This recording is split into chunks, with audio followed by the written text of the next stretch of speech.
करती हूँ। स्वागत है आपका अपने YouTube चैनल PSC डिकोडेड पर। जैसा कि आपको पता है, हमारा ल्यूसेंट जीके का एक सीरीज़ चल रहा है जिसमें हम 2 लेक्चर्स को कंप्लीट कर चुके हैं और आज हम 3rd लेक्चर को कंप्लीट करेंगे, जो कि बहुत ही इम्पॉर्टेंट है। सिंधु घाटी सभ्यता हर एग्ज़ाम के पर्सपेक्टिव से हमने इसमें मीन्स के क्वेश्चन भी इंक्लूड करने की कोशिश की है।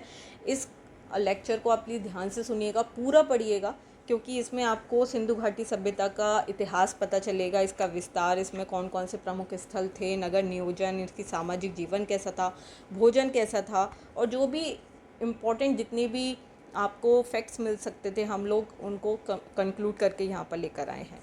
तो बिना टाइम वेस्ट किए स्टार्ट करेंगे हम आज का लेक्चर। स्टार्ट करते हैं। भारत में जो सिंधु घाटी सभ्यता थी वो कैसी सभ्यता थी? नगरीय सभ्यता थी। कैसी थी? नगरीय। देखिए, 2 तरीके की सभ्यता होती हैं, एक होती है ग्रामीण और एक होती है नगरीय। तो आपको अगर ये प्रश्न पूछा जाता है कि भारत में सिंधु घाटी सभ्यता कैसी सभ्यता थी, तो आपको जवाब देना है वह नगरीय सभ्यता थी। ठीक है। जो अवशेष हमको खुदाई से प्राप्त हुए हैं उनसे हमको क्या पता चलता है कि सिंधु घाटी सभ्यता के जो लोग थे उनकी सोच कैसी थी? बहुत ही विकसित थी, बहुत ही डेवलप्ड थी, है ना। वो लोग पिछड़े नहीं थे, वो लोग बहुत ही डेवलप्ड सोच वाले थे। वो कैसे मकानों में रहते थे? पक्की ईंटों के मकानों में रहते थे। ठीक है। आपको ये क्वेश्चन बार बार एग्जाम में पूछा जाता है कि सिंधु घाटी सभ्यता के लोग किस प्रकार के मकानों में निवास करते थे, तो आपको जवाब देना है पक्के मकानों में। ठीक है। अब हम देखते हैं कि उनके कालखंड कैसा था और उनका भौगोलिक विस्तार कहाँ से कहाँ तक था। ठीक है। तो सिंधु घाटी सभ्यता के कालखंड को जब विद्वानों के बीच में बहुत ज़्यादा मतभेद है, कॉन्फ्लिक्ट्स हैं, उन्होंने इन्हें 3 चरणों में विभाजित किया है। पहला है प्रारंभिक हड़प्पा संस्कृति, दूसरा है हड़प्पा और तीसरा है उत्तरवर्ती हड़प्पा संस्कृति। ठीक है। सिंधु घाटी सभ्यता भारत में लगभग 13 लाख वर्ग किलोमीटर के क्षेत्र में फैली हुई थी। कितने वर्ग किलोमीटर क्षेत्र में फैली हुई थी? 13 लाख वर्ग किलोमीटर में। यह उत्तर में जम्मू कश्मीर से लेकर दक्षिण में कहाँ तक था? महाराष्ट्र तक। और पूर्व में उत्तर प्रदेश से लेकर पश्चिम में पाकिस्तान तक फैली हुई थी। यह सभ्यता सौराष्ट्र, राजस्थान, हरियाणा और पश्चिमी उत्तर प्रदेश में भी व्याप्त थी। अब हम सिंधु घाटी सभ्यता के प्रमुख स्थल देखते हैं। तो सबसे पहले बात करते हैं हम हड़प्पा की। तो हड़प्पा कहाँ पर आता है? पाकिस्तान के पंजाब प्रांत में। यह रावी नदी के तट पर स्थित है और सिंधु घाटी सभ्यता की खुदाई में सबसे पहले उत्खनन कार्य जहाँ पर प्रारंभ हुआ था वह हड़प्पा ही स्थान था। यहाँ से एक हमको विशाल स्नानागार और पीतल की इक्का गाड़ी जैसी महत्वपूर्ण खोजें प्राप्त हुई हैं। फिर है दूसरा मोहनजोदाड़ो। तो मोहनजोदाड़ो सिंध प्रांत के लरकाना जिले में स्थित है और सिंधु नदी के तट पर स्थित है। यहाँ से हमको एक विशाल स्नानागार, सड़कों का जाल मिला है। यह स्थल सबसे अधिक मोहरों का केंद्र भी रहा है। नेक्स्ट है चहुंदड़ो। चहुंदड़ो कहाँ पर है? वर्तमान में पाकिस्तान में सिंधु नदी के तट पर स्थित है। यहाँ पर उत्खनन कार्य 1935 ईस्वी में अर्नेस्ट मैके के नेतृत्व में किया गया था। यहाँ से हमको अलग अलग प्रकार के मन के उपकरण, मोहरें इत्यादि प्राप्त हुई हैं, जिससे विद्वानों में यह अनुमान लगाया गया है कि सिंधु घाटी सभ्यता का जो औद्योगिक केंद्र था वो चहुंदड़ो रहा होगा। नेक्स्ट है कालीबंगा। कालीबंगा स्थल जो है वर्तमान राजस्थान के हनुमानगढ़ जिले में स्थित है। यहाँ से हमको जुते हुए खेत, एक साथ 2 फसलों की बुआई, अग्निकुंड के साक्ष्य मिले हैं। यहाँ से बेलनाकार मोहरें और अलंकृत ईंटों के साक्ष्य भी प्राप्त हुए हैं। नेक्स्ट है हमारा धोलावीरा और लोथल। तो लोथल क्या है? लोथल गुजरात के अहमदाबाद में भोगवा नदी के तट पर स्थित है। यह सिंधु घाटी सभ्यता का एक प्रमुख बंदरगाह स्थल था।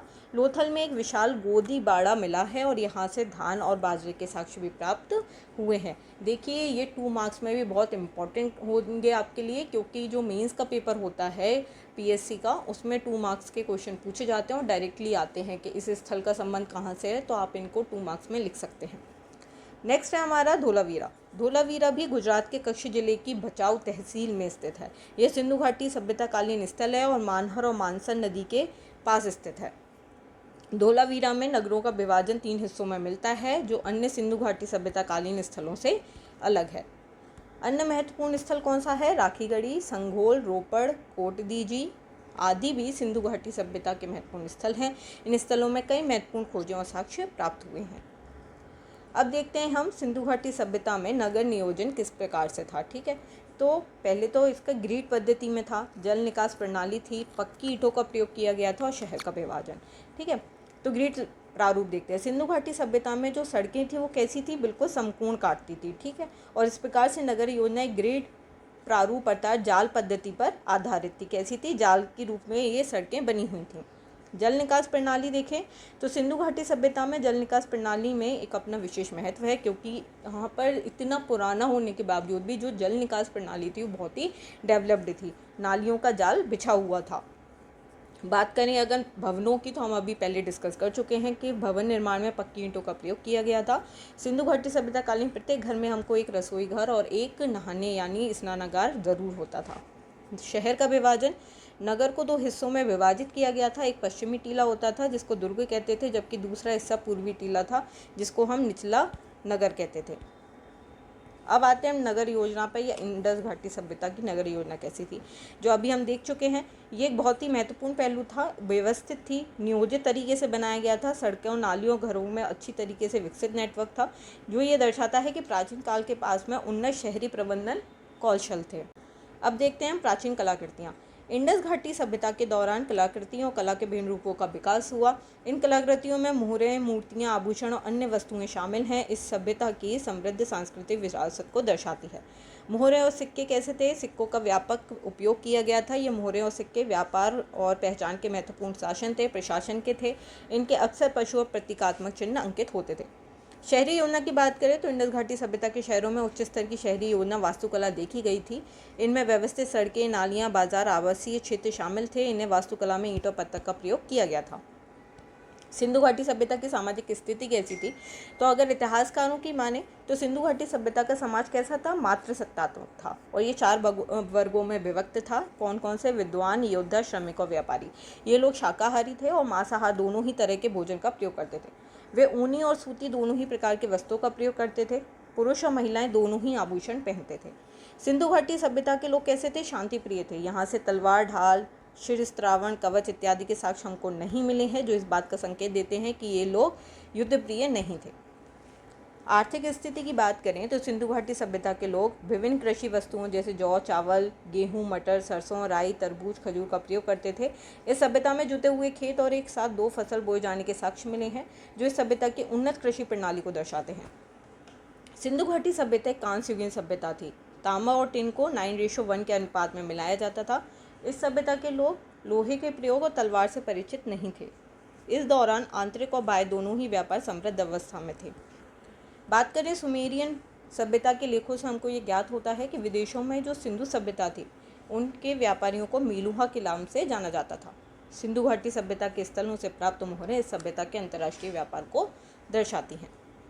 अब देखते हैं कि इसका पतन कैसे हुआ। तो सिंधु घाटी सभ्यता के पतन के संबंध में हमको अलग अलग विद्वानों के अलग अलग मत हैं, लेकिन उनमें से कोई भी मत सर्वसम्मति से स्वीकार नहीं किया जा सकता है, क्योंकि ये सभी मत सिर्फ अनुमानों के आधार पर दिए गए हैं। जैसे गार्डन चाइल्ड ने दिया है, मॉर्टिमर व्हीलर, पिगमट महोदय जैसे विद्वानों ने इसके पतन का कारण आर्य आक्रमण को माना था, लेकिन विभिन्न शोधों के आधार पर अब इस बात का खंडन किया जा चुका है। इसके अलावा विभिन्न विद्वान जलवायु परिवर्तन, बाढ़, सूखा, प्राकृतिक आपदा, पारिस्थितिक असंतुलन, प्रशासनिक शिथिलता इत्यादि को भी सिंधु घाटी सभ्यता के पतन का उत्तरदायी कारक मानते हैं। इस प्रकार से सिंधु घाटी सभ्यता के पतनों के कारण पर अभी तक कोई भी सर्वसम्मति नहीं है। ये गहन अध्ययन का विषय बना हुआ है। सिंधु घाटी सभ्यता एक अत्यंत ही विकसित सभ्यता थी, लेकिन अभी तक इस बात का कोई भी हमको उत्तर नहीं दिया गया है कि आखिर इसका पतन कैसे हुआ होगा।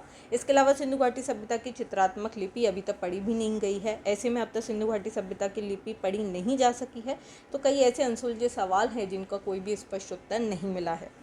इस सभ्यता के पतन के कारणों को समझने के लिए अधिक अन्वेषण और अध्ययन की आवश्यकता है। वीडियो पसंद आई है तो please like, share and subscribe my channel. आपको PDF टेलीग्राम चैनल पर मिल जाएगी, जिसका लिंक दी हुई है आपको यहाँ पर। आप इस पर क्लिक कर सकते हैं टेलीग्राम पर। Till then thank you so much. जल्दी हम अगली वीडियो के साथ प्रस्तुत होंगे। Thank you.